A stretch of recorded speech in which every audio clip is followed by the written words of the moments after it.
Welcome back to another episode of Ori and the Blind Forest.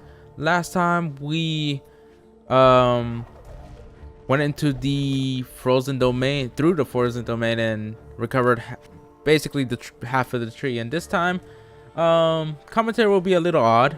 It's unfortunately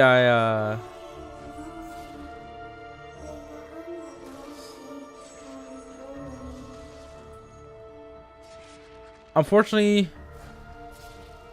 it didn't record my actual in-game commentary, so I guess I have to do a post essentially. No ifs, ands, or buts about that. But yeah, last time we recovered the light to the tree, wind tree or whatever, and we discovered that Guman found out that his family are all dead, friends and family, and is thought to be or rather, from what we know, he is the last of his kind. Yeah, you see me failing a few times in this section. For some reason, the shift, or rather, not the shift, the double jump didn't do its full jump arc, and also in this section as well, I wasn't able to get on the freaking platform, and at that point, I was just being stupid. But for the most part, this episode is pretty much escaping the tree. I wasn't able to explore the right of this area just because I thought there was more to do. It seems to be I was wrong. But this is gonna be a really short episode, as you can see by the timeline, and it's mostly escaping this area.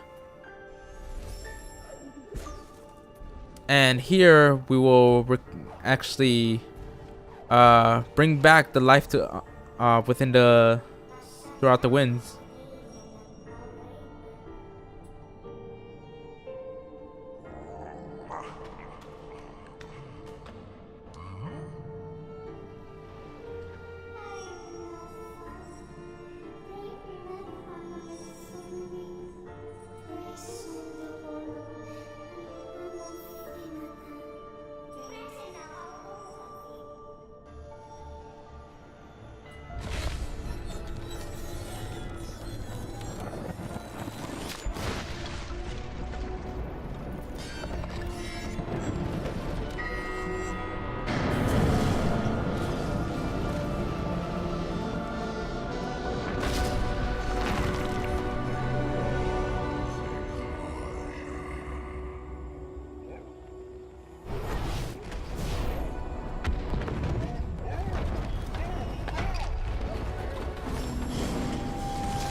And in this part, we have to use Kuro feather in order to ascend above the trees.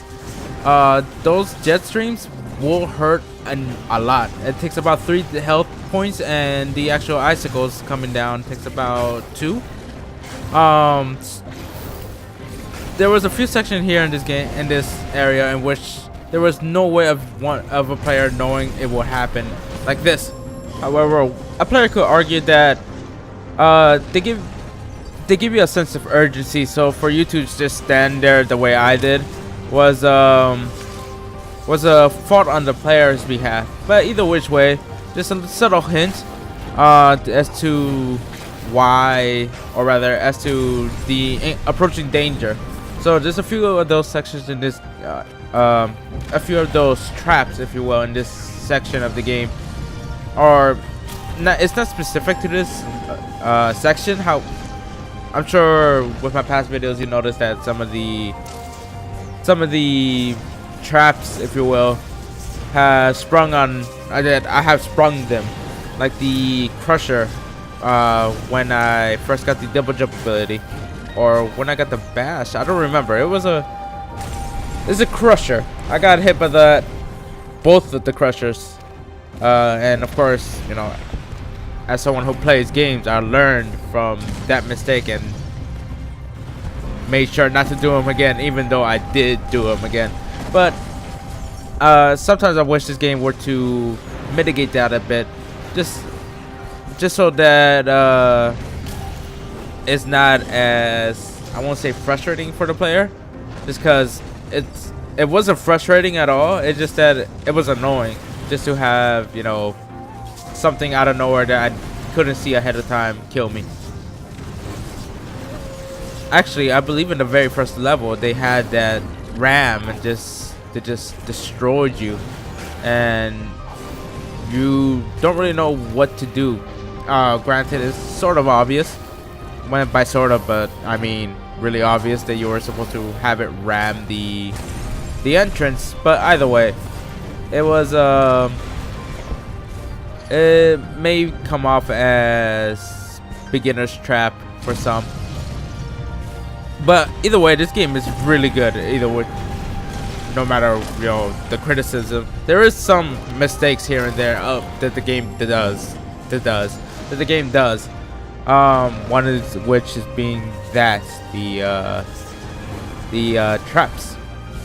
But as mentioned before, that's one the biggest thing about this game that it has going for it is the fact that there's challenge. You actually have to use the skills you learn along the way in order to accomplish your goals. And as mentioned, a lot of games don't do that for some reason. They are a lot of developers are afraid that, or more so publishers are afraid that the kids who play the games, I won't say, it's kind of unfair to say kids, but for the people who play their game will be alienated by the difficulty of said game, or even by giving the player even so much of a challenge, just something that makes the player have to work for their for the goal, and that scares developers or rather publishers for some reason.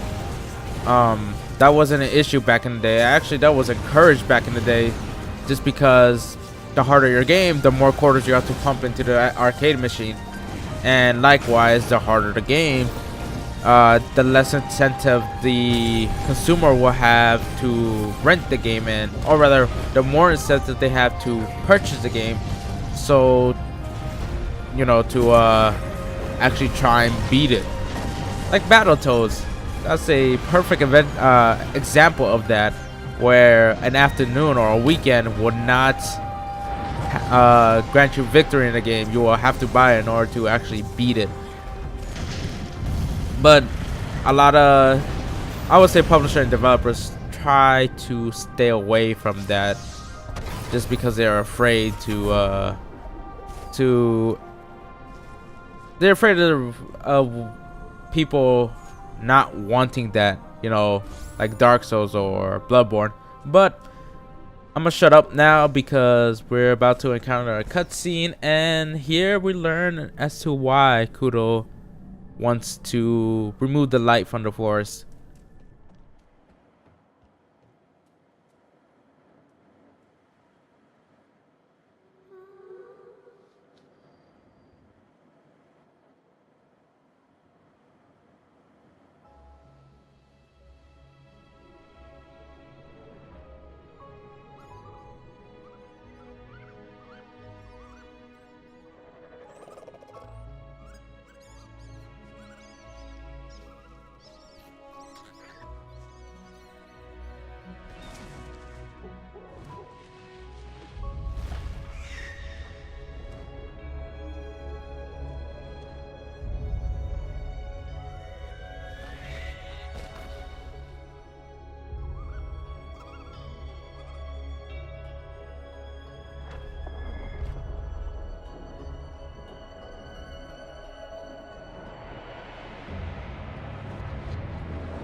So, with that being said, go ahead and leave your thoughts. Whoops, punched the mic. Go ahead and leave your thoughts about challenge in games down in the comment section. If you enjoyed this video or not, go ahead and rate it respectively. And of course, if you want to see more of these kind of videos, go ahead and hit the subscribe button. That way you could get updated as soon as they become available. Alright, see you guys next time.